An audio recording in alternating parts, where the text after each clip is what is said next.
سلام بچه‌ها، اومدیم که سایبون و بازبسته شدنش رو بهتون نشون بدیم. با ما همراه باشید. Hey guys, this is DJ Versi and you are listening to Apollo Spicing exclusively on Radio Javan. کی با ما بوده داشته داستان زیاد داشت با ما بچه میری اینجا لاکافی دام همه پول طلوله خشاب و گلوله یکی به ما میگه فقط داد داشت بودم نیه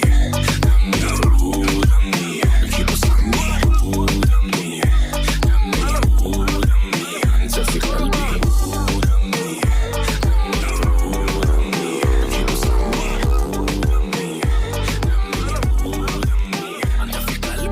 در نیارد و شیخا رو نمیخوام اقدر نیما رو بیار بالا همه پیکارو خودم هستم میدم جب کارو اون پایین خودش برج خلیفه است ولی کافینی بس که پشت سریت است میرم چیکی بوم میگه بیریتون جوری دادش رفته بالا تیری بون پارتی کنسله سیجی منزله بیا ویل شبرله نبینم گوشه بشی مظلوم پاشو قیرو بده بیا بری گنسون سه تا از این SMD های یه متری گذاشته، تیم کشیش هم میایم سر باتری.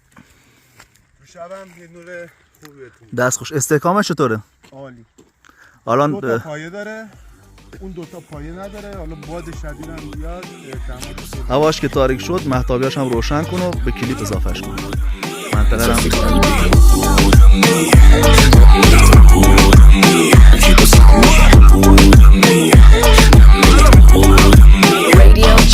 سلام علیکم وینک ساعت بلش میام با عینک بکشم بیرون پاشو شب یا میبک همه منتظر که میده به زیلی ترک مهم نیست اگه باربین میره چون شارمین زده میاد چارمین دیگه بازگیر میده میگه فالگیر دیده مگه نمیدونه دوستای عادیم دیگه با پنجره تینت من شیخم و جی پنجره